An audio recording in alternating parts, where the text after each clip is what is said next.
Today's nursing mindset is all about safe patient handling and mobility. For many years, nurses believed that if a patient needed to be moved, you simply moved them, even if that meant that you lifted them.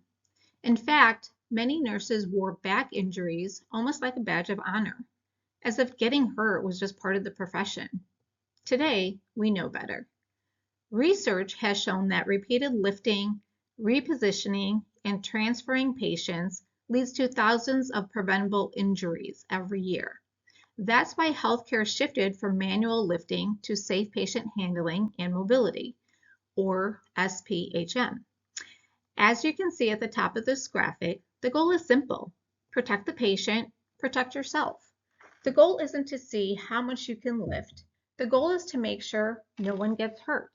That includes the patient, your coworkers, and you. Everything begins with a safe transfer process. Before you ever move a patient, assess the situation. Evaluate your patient, the environment, and any equipment you may need. Next, plan. Think about the safest method before you start moving. Don't make decisions in the middle of a transfer. Then, communicate. Explain the procedure to your patient and make sure everyone helping understands the plan. Good communication improves safety and helps the patient feel more confident. Once you're ready, perform the transfer using proper body mechanics and the appropriate equipment. Finally, evaluate. Ask yourself, did the transfer go safely? Does anything need to change next time? Evaluation is an important part of every nursing intervention. Another important concept is body mechanics. Notice the reminders on the graphic. Keep your back straight. Bend at your knees and hips. Keep the patient close to your body.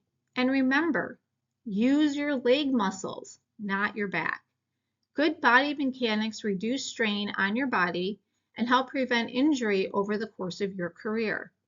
Now let's look at assistive devices. Not every patient requires the same equipment. Some patients only need a cane for balance.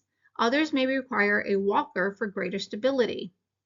Patients who are partially weight-bearing may use crutches, while patients who need assistance during transfers often benefit from a gait belt. As a nurse, your job is to determine which device best matches the patient's abilities and promotes safe mobility. The same idea applies to patient positioning. Whether your patient is lying supine, in semi-Fowlers, high Fowlers, lateral, or another therapeutic position, every position has a purpose. Proper positioning promotes comfort, maintains body alignment, supports breathing, and helps prevent pressure injuries.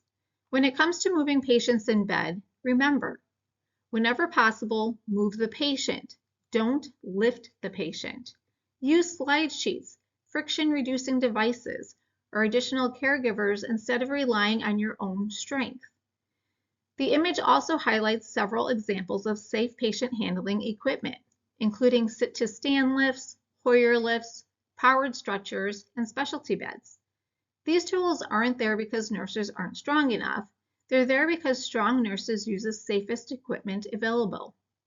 One of the biggest mindset shifts you'll make in nursing is realizing that asking for help isn't a weakness. Using equipment isn't taking shortcuts. It's evidence-based practice. Finally, before you walk away, always evaluate your patient's response. Ask yourself, did the patient tolerate the transfer? Did they become dizzy, weak, short of breath?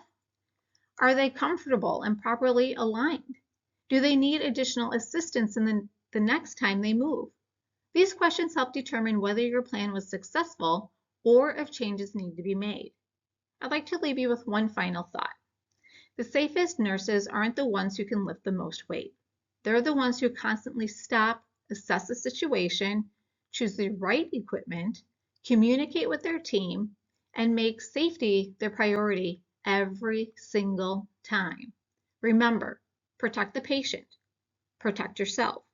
Because when you protect yourself, you're protecting every patient you'll care for throughout your career. That's the nursing mindset. Keep developing yours.